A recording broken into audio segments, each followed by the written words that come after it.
आज पूरी दुनिया कोरोना वायरस के कहर से जूझ रही है। कोरोना के प्रकोप को कम करने के लिए विभिन्न देशों की तरह भारत में भी लॉकडाउन चल रहा है, जो फिलहाल 31 मई तक जारी रहेगा। ऐसे में देश में सभी तरह के उद्योग धंधे और व्यापार लगभग ठप पड़े हैं। इससे देश की आर्थिक स्थिति डावाडोल हो गई है और नौकरी पेशा लोगों को करारा झटका लगा है। एक सर्वे के अनुसार लॉकडाउन के कारण भारत में करीब 13.5 करोड़ लोगों की नौकरी जा सकती है। दरअसल ये नतीजे अंतर्राष्ट्रीय प्रबंधन परामर्श कंपनी आर्थर डी लिटिल द्वारा किए गए सर्वे में सामने आए हैं, जिसमें लॉकडाउन के कारण भारत के उद्योग और व्यापार पर पड़ने वाले असर का आकलन किया गया है। इस अध्ययन में ये भी सामने आया है कि कोरोना वायरस महामारी का असर लोगों की आय, खर्च और बचत पर भी पड़ेगा।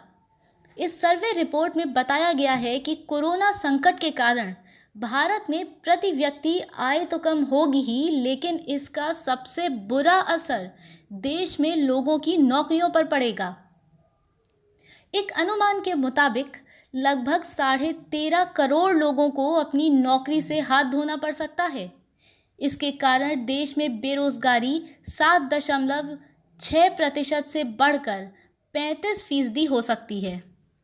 इतना ही नहीं, रिपोर्ट में कहा गया है कि कोरोना संकट के कारण करीब 12 करोड़ नए लोग गरीबी के दायरे में आ सकते हैं और 4 करोड़ लोग अत्यंत गरीबी की दशा में पहुंच सकते हैं।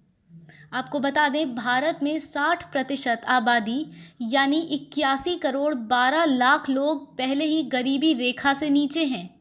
ऐसे में अगर ये रिपोर्ट सच साबित होती है तो देश में 92 करोड़ लोग गरीबी रेखा के नीचे आ जाएंगे। या दूसरे शब्दों में, जो 60% लोग अभी गरीबी रेखा के नीचे हैं, उनका आंकड़ा बढ़कर 69% हो जाएगा। आर्थर डी लिटिल की रिपोर्ट के मुताबिक कोविड-19 के परिणाम स्वरूप सकल घरेलू उत्पाद यानी जीडीपी में तीव्र गिरावट देखने को मिलेगी।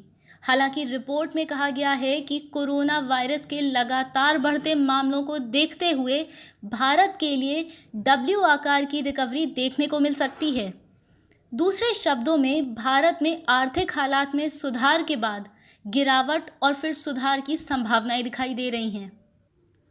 रिपोर्ट के मुताबिक वित्त वर्ष 2020 और 21 में जीडीपी में 10.8% की गिरावट और वित्त वर्ष 2021-22 में जीडीपी में 0.8% की वृद्धि का अनुमान है।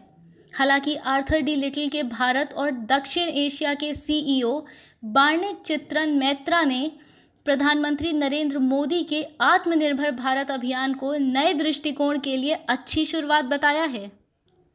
रिपोर्ट में सरकार और भारतीय रिजर्व बैंक द्वारा उठाए गए कदमों की सराहना की गई है, लेकिन अर्थव्यवस्था को व्यापक नुकसान से बचाने के लिए और अधिक मुखर दृष्टिकोण की ज़रूरत पर बल दिया गया है। रिपोर्ट में अर्थव्यवस्था को पटरी पर लाने के कुछ कार्यक्रम भी सुझाए गए हैं, जिनमें छोटे और मध्यम कारोबार को बचाने, ग्रामीण अर्थव्यवस्था को फिर से शुरू करने और खतरे वाले सेक्टरों को लक्षित सहायता प्रदान करना शामिल है।